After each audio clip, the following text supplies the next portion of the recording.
Welcome back to Full-Time Filmmaker. My name is Bryce Lemunion. If you don't know me, I don't blame you at all. Landon probably should have introduced me. I've been kind of on the Instagram page a lot. I've done a video on here before.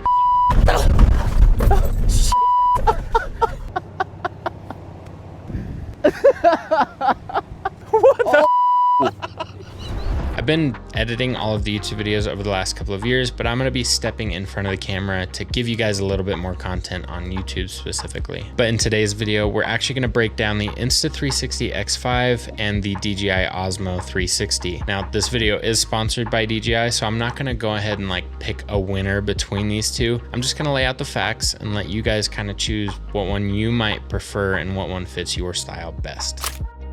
So first off, let's talk about the sensors, because that's where DJI kind of made the biggest adjustment as far as, welcoming themselves into the space. The Osmo 360 is packing a custom 1-inch sensor, which is a first for 360 cameras. The square shape gives you about 25% more usable image area compared to the traditional rectangular shape sensor. So you're getting more image data and a lot more to work with around the edges. The X5, on the other hand, uses a 1/1.28-inch sensor, which is smaller, it's rectangular, and it's still a really good size. It's still very capable, but it's just kind of impressive to me that DJI actually made this revolutionary sensor versus Insta360, who's been in the game for a long time. And when it comes to actual pixel size, the Osmo's shooting with 2.4 whatever this is pixels, while the X5 is working with 1.2 whatever this is pixels. So Osmo does have the edge here too, which leads to better low light performance as well. But at the end of the day, both are shooting at 8K and they both look great. It's just about how much flexibility and clarity you want out of your original footage.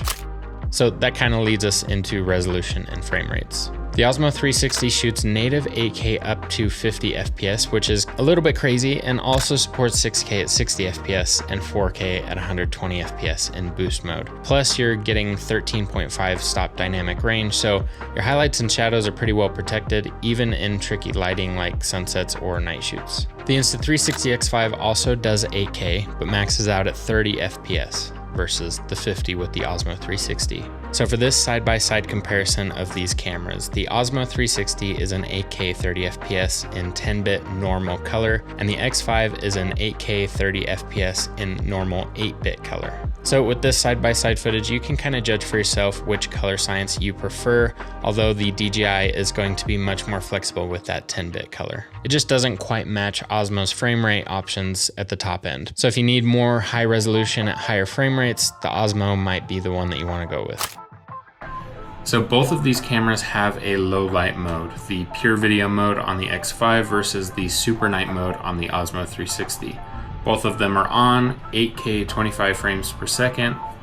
It is very dark in here. We've got a couple different lights, but overall, let me know what you guys think. Which one would you prefer over the other? This is a low light test in regular video mode, no low light boost or anything. So 8K 25 frames per second on the X5, same as the Osmo 360, just regular video mode.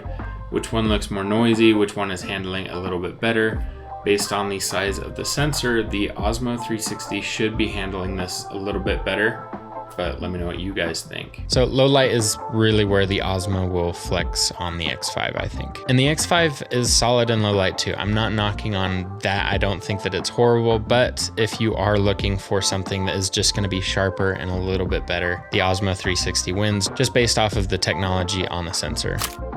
So when it comes to size, the Osmo 360 weighs 183 grams, which is super lightweight for what it's doing. It's small, easy to mount, doesn't feel like a brick on a helmet or selfie stick, and the X5 is a little bit heavier at 200 grams. It's also a bit taller and narrower in design, not huge difference or anything, but something to think about if you're trying to prioritize small setups and stuff. Also, battery life. The Osmo gives you 100 minutes of 8K 30 FPS shooting or 120 minutes in endurance mode. In the X5, you're looking at 88 minutes in 8K and around 135 minutes at 5.7K. So if you're shooting in a lower resolution, it handles it really well, but Osmo is slightly ahead on the battery life too, even though the batteries are smaller as well.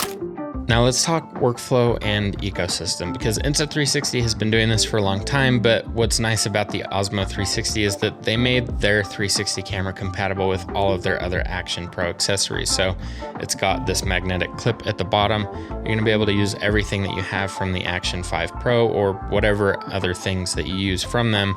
Plus they did come out with a bunch of different accessories for the 360 specifically, so that you have invisible tripods, invisible arms, just like this one. Hey, you don't even have to move that. You can just film right where I'm already gonna be.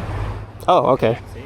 And you can still see me. I forgot it was a 360 camera. So, I don't know if they designed it this way on purpose, but Holy freak. pretty cool, right? Pretty sick. Yep. Do I look cool? Yeah, you look awesome.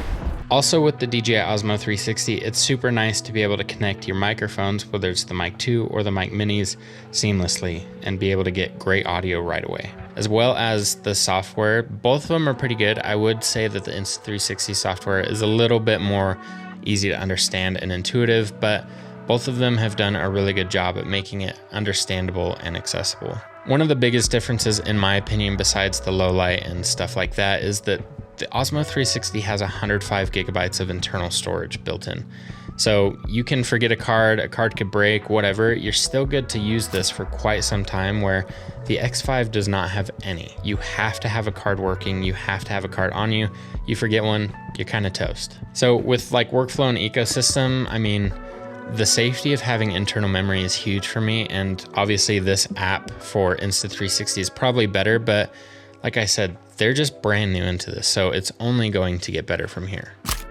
So if you're about like the highest quality, the best settings that you can possibly get and having internal storage, things like that, this is probably going to be where you'd want to lean. But if you're looking for something like being able to edit on your phone or having an easier app to use right now and you're already in the ecosystem, probably just the X5 would do, but you can't go wrong with either. Both of them are really great 360 cameras. It's just, what's your flavor? All right, we're actually gonna be giving these away, so please comment down below which one you would pick over the other. Let us know why and what you would use it for. Like the video, subscribe, and if you have any other questions at all, please let us know, and we'll catch you in the next one. Peace.